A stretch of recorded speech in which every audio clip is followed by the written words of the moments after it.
Hello everyone, আবারও চলে এলাম অনেক দিন পর আরেকটা রেসিপি নিয়ে।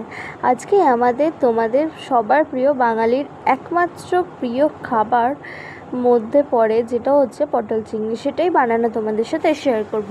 ফার্স্টেই দেখতে পেলে পটলগুলো চাকা চাকা করে কেটে ওর মধ্যে নুন হলুদ মাখিয়ে এবার আমি কড়াই দিয়ে দিয়েছি, সুন্দর করে লাল লাল করে পটলগুলো ভেজে নেব। পটলগুলো প্রায় ভাজা হয়ে এসছে, এবার তুলে নিচ্ছি। তুলে নেওয়ার পর চিংড়ি মাছ ভেজে নেব। চিংড়ি মাছটা ভালো করে ধুয়ে পরিষ্কার করে তার মধ্যে নুন এবং হলুদ দিয়ে ভালো করে মিক্স করে নিচ্ছি, দেখতেই পাচ্ছ স্ক্রিনে তোমরা। এরপরে আমি গরম তেলেতে চিংড়ি মাছগুলোকে ছেড়ে দিলাম ভাজা হয়ে যাওয়ার জন্য।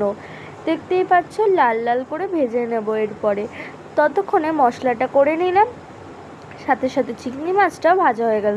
মশলার মধ্যে দিয়েছিলাম জিরে গুঁড়ো, কাঁচা লঙ্কা, আরও অনেক কিছু দিয়েছিলাম পেস্টে, আদা রসুন অনেক কিছু। আর এখানে ছিল জিরে আর তেজপাতা ফোড়ন দিয়ে আলুগুলো ভেজে নিচ্ছি লাল লাল করে।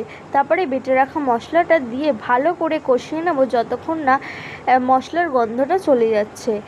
এবার আমাদের মশলা কষানো হয়ে গেছে, আমরা দিয়ে দিয়েছি পটল চিংড়ি এবং আলুটা দিয়ে সুন্দর করে ঘেটে এরপরে আমরা দিয়ে দেবো একটুখানি জল। জলটা দেওয়ার পর ভালো করে নেড়ে ছেড়ে এবার বেশি করে জল দিয়ে দেবো। দিয়ে দেওয়ার পর কিছুক্ষণ ঢেকে রাখবো জিনিসটাকে, যাতে জিনিসটা ভালো করে সেদ্ধ হয়ে যায়। এর মাঝে তোমাদেরকে বলে দিই, আমার এই চ্যানেলটিকে ফলো করো, অবশ্যই কিন্তু সাবস্ক্রাইব করো, লাইক কমেন্ট শেয়ার করো, সাবস্ক্রাইব করতে কিন্তু ভুলো না। এবার আমি ঢেকে দেবো প্রায় 10 মিনিটের জন্য, যাতে আলুগুলো আরেকটু সেদ্ধ হয়ে যায়।